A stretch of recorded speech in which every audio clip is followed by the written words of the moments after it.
প্রবাসী ভাই ও বোনেরা, তোমাদের মাঝে আমি আর দুইটা কথা বলতে চাই। তোমরা ভিডিওটা ঠেলাঠেলি করো না।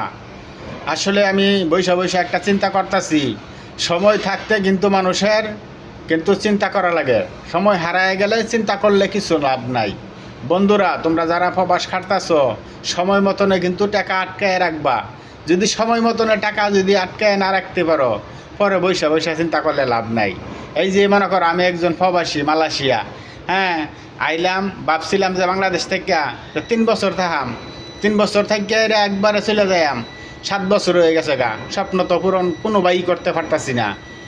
আর একটা কথা কি, আসলেই সময় থাকতে যদি টাকা পয়সা আটকায় না রাখা যাবে ইচ্ছে এই খরচ করা কিন্তু লাস্টকালে কিন্তু পরে আবার টেনশন করলেও লাভ নাই, চিন্তা করলেও লাভ নাই। কারণ ফ্যামিলিতে যদি খাওয়াইয়া বেশি থাকে বা মনে করলা যে খরচ বেশি থাকে, পরে এক সময় দেখা যাবো যে ইনকাম কম, পরে কিন্তু হকাল্লা, পরে কিন্তু আর মনে করো যে যত চিন্তাই করো কিচ্ছুই লাভ হইতো না। আমি বলবো, সময় মতনে তোমরা টাকা ইনকাম করবা, সময় মতনে টাকা আটকে রাখবা। আটকে রাখলেই মনে করো যে পরে আর কোনো টেনশন নাই। টাকা যারা আছে দুনিয়াতে, তার মনে করো চারোদিকেই শান্তি, চারোদিকেই মনে করো যে ভালো।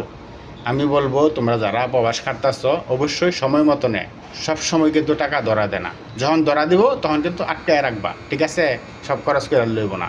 বন্ধুরা, আমি একজন মনে করো নতুন মানুষ, ফেসবুকে ভিডিও দেই।